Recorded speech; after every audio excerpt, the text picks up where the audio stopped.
La reine a une fois ouvert toute perspective d'abdication à l'ancien archevêque de Cantorbéry Georges Carey. Le message du jubilé de platine de Sa Majesté a donné l'indication la plus claire à ce jour que la préparation est en cours pour la vie après la reine Elisabeth Ier. Elle a demandé que la duchesse de Cornouailles soit connue sous le nom de reine Camilla lorsque le prince Charles deviendra roi. On s'attendait auparavant à ce que Camilla soit connue sous le nom de princesse consort lors de l'accession de Charles au trône, en raison des sensibilités autour d'un titre destiné à feu la princesse Diana. La reine est le 4e monarque au règne le plus long de l'histoire et a dépassé la reine Victoria en tant que monarque au règne le plus long du Royaume-Uni il y a 7 ans. Même avec son 96e anniversaire qui approche à grands pas, il est extrêmement peu probable qu'elle quitte son poste de monarque, choisissant plutôt de consacrer toute sa vie à son pays. L'ancien archevêque de Cantorbéry, Lord Carey, a raconté une biographie non officielle de Sa Majesté qu'elle a ouverte sur la perspective d'abdication lors d'une brève conversation avec lui. Sally Bedell-Smith a écrit Elizabeth the Queen pour coïncider avec le jubilé de diamant de la reine, et était basée sur 200 entretiens avec des parents, des amis, des courtisans et des politiciens.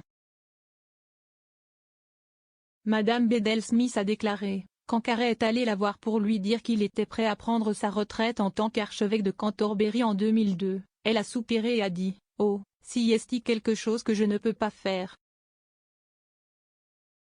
Je vais continuer jusqu'à la fin. » Les experts royaux ont fait écho au point de vue selon lequel la reine n'abdiquera pas ces dernières années, même après la mort de son mari bien-aimé, le prince Philippe. Le Dr Édition Owens, expert royal et historien, a déclaré à express.co.uk qu'il est très peu probable que la reine démissionne, car l'abdication est considérée comme un gros mot dans la famille royale. Il a expliqué que les événements de 1936, lorsque son ex-oncle Édouard VIII a abdiqué, ont laissé un mauvais goût dans la bouche royale. Édouard VIII voulait épouser la divorcée américaine Wallis Simpson, mais le gouvernement de l'époque et l'Église d'Angleterre ne le permettaient pas.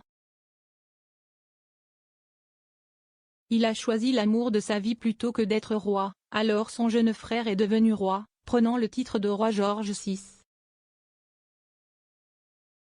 Ce scandale, a déclaré le Dr Owens, est la raison pour laquelle toute abdication future est presque certainement hors de propos. Il a déclaré, « Je pense que si est hautement improbable à moins qu'un futur monarque de Grande-Bretagne ne soit physiquement incapable de jouer le rôle ou qu'il discrédite la monarchie et donc essentiellement démissionner transmettre le rôle de monarque dans l'espoir qu'il assurera la survie de la couronne. » Il a ajouté, si elle devait devenir très malade, il se pourrait qu'Élisabeth II se retire essentiellement de tous les rôles publics en cédant le pouvoir et la direction de la monarchie à son successeur dans le cadre de ce qu'on appelle une régence. Il existe un précédent plus récent à ce sujet remontant à la fin du XVIIIe siècle, lorsque le fils aîné de George III a régné en tant que mandataire en raison de la mauvaise santé du monarque. Cette position a été reprise par l'expert royal Angela Levin. Elle a déclaré à GB News le mois dernier que Charles sait que sa mère n'abdiquera pas à moins que les choses ne tournent au pire. Elle a déclaré, si est ce qu'elle a promis au début de la vingtaine lorsqu'elle est devenue monarque et elle est très religieuse. Elle a demandé à Dieu de l'aider et je ne pense pas qu'elle veuille croiser ce chemin. Mais j'imagine aussi qu'elle a beaucoup de bon sens et si elle est alors malade ou si elle sent que son esprit ne fonctionne pas aussi bien qu'il l'est toujours, elle pourrait faire quelque chose. Buckingham Palace a confirmé mardi matin que la reine retournait au travail après une alerte à Covid. Sa Majesté a été testée positive pour le virus le 20 février, avec des symptômes qui auraient été légers. Certains engagements virtuels ont été annulés, mais elle a continué avec des tâches légères et a passé un après-midi avec ses proches pendant le week-end après avoir reçu le feu vert. Bien que la reine n'ait pas l'intention de démissionner, elle a progressivement cédé certaines fonctions à d'autres membres de la famille royale. Charles, l'héritier le plus ancien de l'histoire, et le pouvoir derrière le trône depuis un certain temps, a déclaré l'expert royal Howard Hodgson à Express.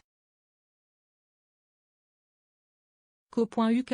Il a déclaré, le pouvoir derrière le trône, depuis longtemps, est le prince de Galles et personne d'autre.